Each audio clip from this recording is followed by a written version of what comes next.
Well, for more on the EU's diplomatic mission following the South Ossetian conflict, we're joined live from Washington by Charles Kupchan from the Council of Foreign Relations. Thanks very much, Mr. Kupchan, for joining us tonight, here in Moscow anyway. Do you think talks between the Russian and French presidents have been effective? I mean, has Europe achieved what it came for?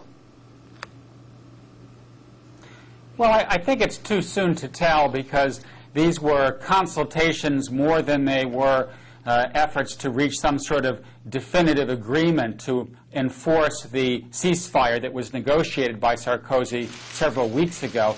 And I think the main game at this point is to try to get an EU monitoring force into the buffer zones just outside Abkhazia and South Ossetia, so that the Russians will withdraw their troops into the two breakaway territories. It seems that there is a willingness by the Russians to do that. The EU seems to be moving forward, ready to deploy that mission. It looks like it's going to be about 3 to 4 weeks before that happens. And I think the talks today were really laying the groundwork for that next step. Sure, so that's the Russian side. Now, Nicolas Sarkozy promised Georgia wouldn't use military force again. Do you believe him?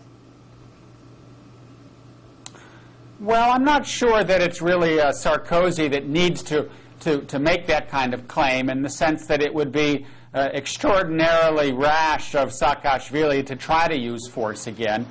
He attempted to put Georgian troops into Tskhinvali, into South Ossetia, earlier in the summer, and he paid a very heavy price for it. The war essentially lasted 5 days before Georgian troops put down their arms and fled. So I think the way that the conflict evolved makes clear that Georgians are very, very unlikely to do this again.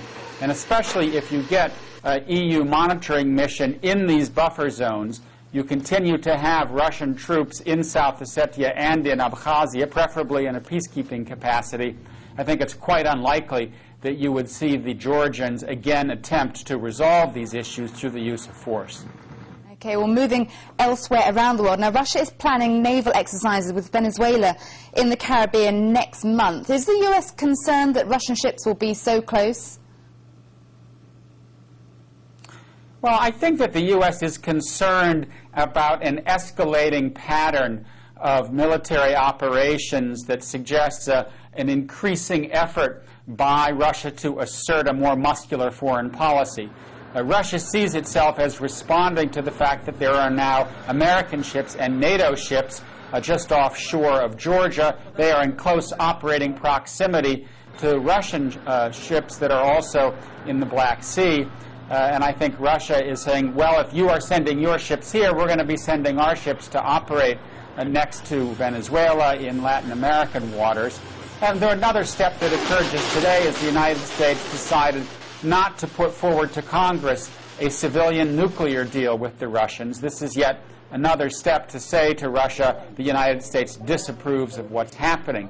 One hopes that both the officials in Moscow and the officials in Washington will be able to de-escalate the situation, but clearly we are still on a path where confrontation between the United States and Russia is increasing, not decreasing, and I think that's a rather worrying development.